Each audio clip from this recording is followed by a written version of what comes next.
तो आज हम देखेंगे directory structure of Linux system. Directory structure जो होता है लिनक्स सिस्टम का, वो बहुत इम्पोर्टेंट टॉपिक है। और इसमें आप देख सकते हैं कि इतनी जो डायरेक्टरीज होती हैं, ये सभी इम्पोर्टेंट होती है। और ये सभी डायरेक्टरी एक डायरेक्टरी में होती है जो कि होती है रूट। ये टॉप लेवल डायरेक्टरी होती है। रूट डायरेक्टरी को हम फॉरवर्ड स्लैश से डिनोट करते हैं। फॉरवर्ड स्लैश के अंदर ही सारी डायरेक्टरीज होती है, इसीलिए आपको दिख रहा होगा कि सभी डायरेक्टरी के आगे एक फॉरवर्ड स्लैश लगा हुआ है। मतलब हमें जब भी किसी डायरेक्टरी के अंदर जाना होगा, तो हमें अगर पूरा पाथ देना है तो हम cd स्पेस स्लैश और उस डायरेक्टरी का नाम देंगे। तो ये cd जो होती है वो डायरेक्टरी चेंज करने के लिए कमांड होती है। मैं सारी कमांडें आपको भी बताऊंगा और सभी डायरेक्टरीज को भी प्रैक्टिकली दिखाऊंगा आपको एक सिस्टम पे। तो हम वन बाय वन वन सारी डायरेक्टरीज को एक एक करके समझते हैं कि इन डायरेक्टरीज में होता क्या है। ये सिस्टम डिफ़ॉल्ट डायरेक्टरीज होती है। इन सभी में क्या क्या होता है वो समझना भी बहुत ज़रूरी है। सबसे पहली आती है हमारी binary directory, bin directory slash bin. Bin directory में क्या होता है कि हमारी जितनी भी कमांड्स चलती है, जैसे अभी मैंने बताया cd, ऐसे ही बहुत सारी कमांड्स होती है जैसे ls, passwd, बहुत सारी कमांड्स होती है। वो सारी कमांड्स जो होती है उनकी फाइलें जो होती है वो बाइनरी में होती है। और ये सारी फाइलें इस स्लैश बिन डायरेक्टरी के अंदर प्रेजेंट होती है। और इसके बाद आता है हमारा स्लैश बूट। स्लैश बूट जो होता है, आपको नाम से ही समझ में आ रहा होगा कि ये बूट से रिलेटेड है। मतलब कि इस डायरेक्टरी के अंदर बूट से रिलेटेड जितनी भी फाइल्स होगी वो प्रेजेंट होगी।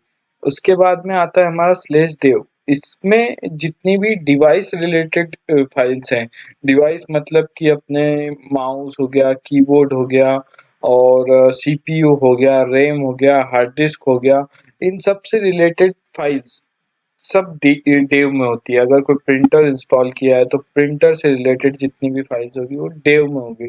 स्लैश डेव जितनी भी हार्डवेयर डिवाइसेस होती है उनसे रिलेटेड जितनी भी ड्राइवर रिलेटेड फाइल्स होती है वो सब स्लैश डेव में होती है।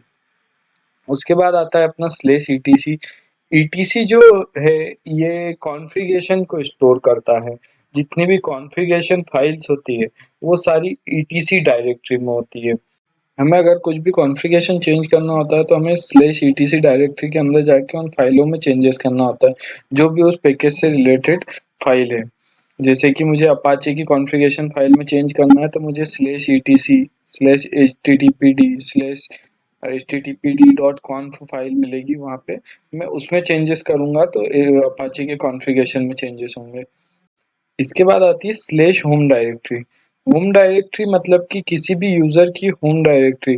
मतलब आप ऐसे समझ सकते हैं कि विंडोज़ में अगर हम यूज़र्स में जाते हैं तो सभी यूज़र्स की अपनी-अपनी एक डायरेक्टरी बनी होती है, जिसके अंदर उनके डेस्कटॉप, डाउनलोड्स, डॉक्यूमेंट, ये सारी चीज़ें स्टोर रहती है। वैसे ही इसमें स्लैश होम होता है।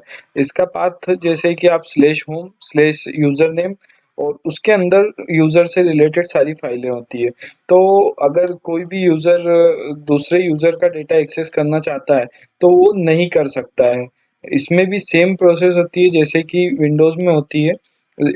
विंडोज़ में सी ड्राइव के अंदर यूज़र्स डायरेक्टरी जैसे होती है, वैसे ही इसमें स्लैश होम के अंदर यूज़र की डायरेक्टरीज़ होती है। लिब लिब अब हम आते हैं लिब में। लिब जो होता है ये लाइब्रेरी फाइल्स को स्टोर करता है। जैसे कि मैंने बताया था कि बिन में हमारी सारी कमांड्स स्टोर होती है। तो जो बिन में कमांड्स स्टोर होती है उनको एग्जीक्यूट होने के लिए कुछ लाइब्रेरी फाइल्स की ज़रूरत होती है। वो सारी लाइब्रेरी फाइल्स हमारी लिब के अंदर स्टोर होती है।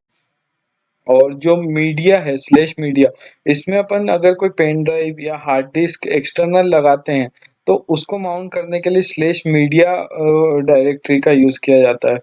और स्लैश एमएनटी, अब जैसे कोई भी पार्टीशन है उसे टेम्परेरी माउंट करवाना है तो हम स्लैश एमएनटी का यूज़ करते हैं उस केस में।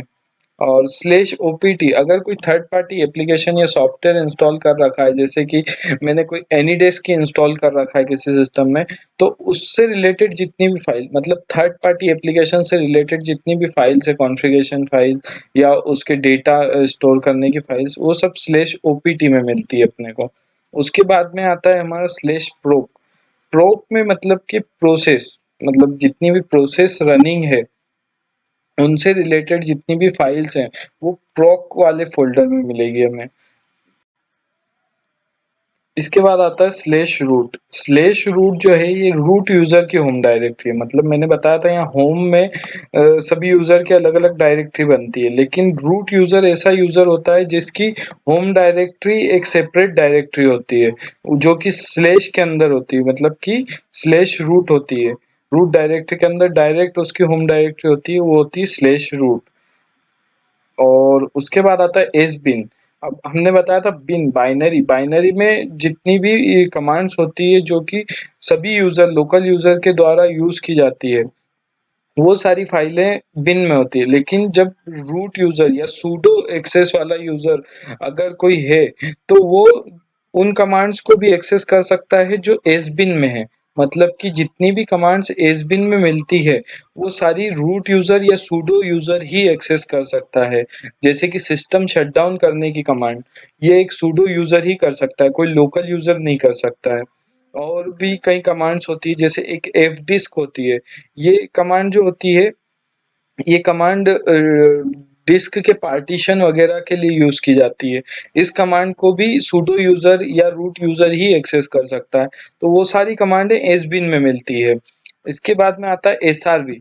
सारी सर्विस से रिलेटेड, मतलब कि जितनी भी सर्विसेज रनिंग है अपने सिस्टम में उनसे रिलेटेड फाइल्स सर्वी एसआरवी फोल्डर में मिलेगी।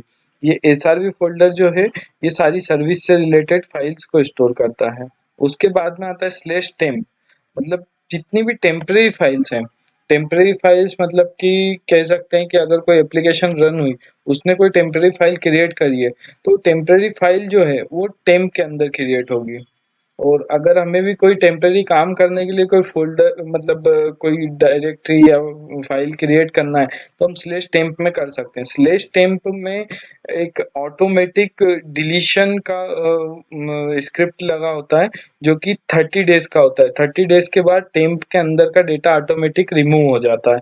इसलिए हम टेम्प का यूज़ करते हैं ताकि हम अगर किसी डेटा को डिलीट करना भूल जाएँ, अगर हमने टेम्परेरी यूज़ किया है और डिलीट करना भूल जाएँ तो टेम्प ऑटोमेटिक डिलीट कर दे। और उसके बाद आता है यूएसआर। यूएसआर जो डायरेक्टरी होती है इसमें मल्टीपल यूजर्स जिन डेटा को एक्सेस कर सकते हैं वो सारी डायरेक्टरी इसमें होती है। जैसे कि मान लीजिए बिन, बिन डायरेक्टरी भी यूएसआर के अंदर होती है। और लिब, लिब डायरेक्टरी भी यूएसआर के अंदर होती है। इनकी लिंक रूट डायरेक्टरी के अंदर क्रिएटेड होती है। ये भी मैं आपको शो करूंगा कैसे बनी होती है लिंक। लिंक किसे कहते हैं? एक लिंक मतलब कि एक शॉर्टकट, शॉर्टकट बना होता है। इसकी मेन डायरेक्टरी होती है यूएसआर के अंदर, लेकिन उनका एक शॉर्टकट क्रिएट होता है रूट डायरेक्टरी के अंदर। इसलिए मैंने आपको ये बिन, एस बिन और लिब ये डायरेक्टरी यहाँ पे भी पढ़ाई। उसके बाद में यूएसआर में हमारी ऐसी डायरेक्टरी है जिसका डेटा मल्टीपल यूजर्स एक्सेस कर सकते हैं। और उसके बाद आता है स्लैश वार। स्लैश वार एक बहुत इम्पोर्टेंट डायरेक्टरी है। इसमें वेरिएबल जितने भी होते हैं, मतलब कि मान लीजिए स्लैश वार के अंदर हमारे लॉग्स, सबसे मेन डायरेक्टरी होती है लॉग्स। मतलब ये रियल टाइम चेंज होती है चीज़ें, हर सेकंड हर मिनट में चेंज होती है। तो इसलिए वेर डायरेक्टरी में का यूज़ किया जाता है कि जो भी वेरिएबल है, मतलब हर समय के साथ जो चीज़ें चेंज होती है उसको वेर डायरेक्टरी में स्टोर किया जाता है। तो अब हम प्रैक्टिकली देखते हैं कि कैसे डायरेक्टरी स्ट्रक्चर दिखता है। जैसे कि अभी मैं मेरे सिस्टम पे हूँ और मैं एक लोकल यूज़र से एक्सेस कर रहा हूँ और यहाँ पे मैं अभी pwd करूँगा तो मैं स्लैश डायरेक्टरी में हूँ, मतलब कि मैं रूट डायरेक्टरी में हूँ। रूट डायरेक्टरी में अब मैं देख रहा हूँ कौन कौन सी डायरेक्टरीज यहाँ पे प्रेजेंट है। तो मैंने बताया था बिन है, बूट है, डेव है, ईटीसी है, होम है, लिब है, मीडिया है, एमएनटी है। ये सारी डायरेक्टरीज स्लैश के अंदर है। मैंने आपको अभी बताया था वैसे ही ये सारी डायरेक्टरीज हमारी स्लैश के अंदर है। अब ये जो बाइनरी डायरेक्टरी है, लिब डायरेक्टरी है, एसबी ने, मैंने बोला था ये लिंक क्रिएट करती है /usr से। तो मैं आपको ये भी बता देता हूँ लिंक किसे कहते हैं। देखिए ये 5 डायरेक्टरी है, 5-6 डायरेक्टरी है, ये सब यूएसआर के अंदर है, मतलब इनकी ओरिजिनल डायरेक्टरी ये है यूएसआर बिन, यूएसआर एस बिन, लेकिन इनकी जो लिंक है वो स्लैश के अंदर क्रिएटेड है, मतलब कि इनके शॉर्टकट बने हुए हैं। ये इंपॉर्टेंट डायरेक्टरी इसलिए इनके शॉर्टकट यहाँ स्लैश के अंदर बने हुए हैं, ठीक है। और ये यूएसआर में इसलिए प्रेजेंट है क्योंकि इन्हें मल्टीपल यूजर्स एक्सेस करते हैं, इसलिए स्लैश यूएसआर में प्रेजेंट रहती है। जैसे कि मैंने बताया था कि बिन में आपको कमांड्स मिलती है, मैं आपको दिखाता हूँ कि बिन में कमांड्स की फाइलें रहती है, कैसी रहती है। मैं बिन के अंदर गया और मैं ls करूँगा, ये देखिए इतनी सारी कमांड्स फाइल हैं, जो हम कमांड चलाते हैं वो सारी फाइलें हैं ये। अगर मैं इसमें देखूंगा जैसे mkdir है, ये डायरेक्टरी क्रिएट कर mkdir टेस्ट, सॉरी यहाँ पे नहीं बनेगी, मुझे स्लैश होम के अंदर ubuntu में जाके और यहाँ पे अगर मैं mkdir कमांड चलाता हूँ तो अब मैं ls करूँगा तो यहाँ पे देखिए टेस्ट वाली डायरेक्टरी क्रिएट हो गई। मैं इस टेस्ट डायरेक्टरी के अंदर भी जा सकता हूँ। ये कमांड्स मैं जितनी भी चला रहा हूँ, ls चला रहा हूँ तो ls भी इसमें मिल जाएगी आपको। ये देखिए ये ls से लेके ls atr बहुत सारी कमांड्स रहती हैं, ये सारी ये cp ये कॉपी करने के लिए कमांड रहती है। जितनी भी कमांड्स होती है उनकी सारी फाइलें यहीं पे हमें मिलती है, ठीक है।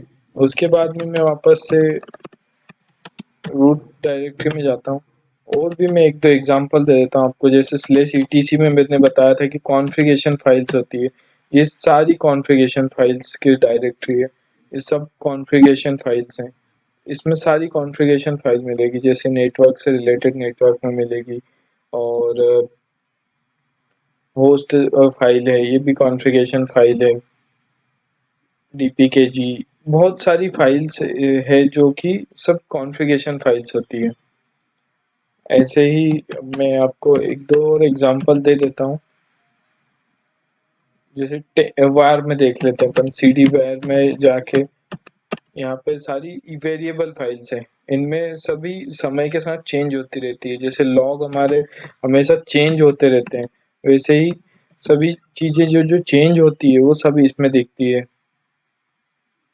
जैसे बैकअप्स हैं, बैकअप्स भी समय टाइम के साथ चेंज होते हैं, हर 1-2 घंटे में किसी ने बैकअप लिया तो वो सारी चीज़ें यहाँ पे चेंज होगी। और मेल है, मेल का भी जो लॉग्स हैं वगैरह हैं ये सब चेंज होता रहता है। और रनिंग जो प्रोसेसेस हैं उनके सारी चीज़ें भी यहीं पे मिलती है, क्योंकि ये सब वेरिएबल्स हैं, ये वेरी करते हैं टाइम के साथ, इसलिए हम /var में ये सारी चीज़ें रखते हैं। और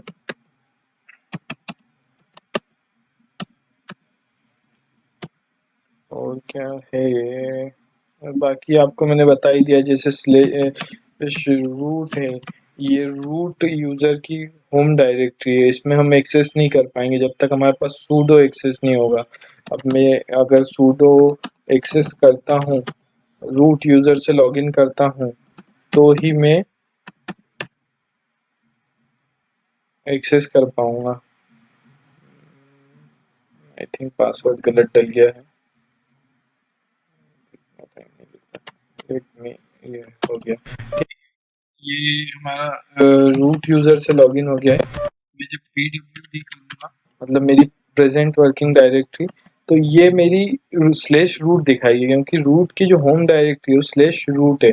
मैं यहाँ पे ls करूँगा, यहाँ पे अभी मेरा कुछ भी नहीं बना हुआ है, लेकिन मैं और कुछ क्रिएट करना चाहता हूँ या कुछ फाइल बनाना चाहता हूँ तो मैं बना सकता हूँ, क्योंकि मेरे पास रूट यूज़र का एक्सेस है। ओके, तो इसी के साथ हमारा डायरेक्टरी स्ट्रक्चर खत्म होता है। डायरेक्टरी स्ट्रक्चर आपको एक ओवरव्यू मिल गया होगा कि डायरेक्टरी स्ट्रक्चर क्या होता है, कैसे डायरेक्टरीज दिखती है, क्या-क्या फाइलें होती है, किस टाइप की फाइल किस डायरेक्टरी में मिलेगी, ये एक ओवरव्यू आपको मिल गया है। आगे हम जब कोर्स में आगे बढ़ेंगे तो आपको एक-एक चीज़ अच्छे से समझ में आ जाएगी कि किस फाइल को कब यूज़ किया जाता है, किस टाइप की फाइल को कब ट्रबल शूटिंग में यूज़ किया जाता है या कॉन्फ़िगरेशन में यूज़ किया जाता है। किस डायरेक्टरी में हम जाके किस टाइप का कॉन्फ़िगरेशन करते हैं, किस टाइप की फाइल्स रखते हैं, ये सारी चीज़ें आपको आगे कोर्स में पता चलेगी।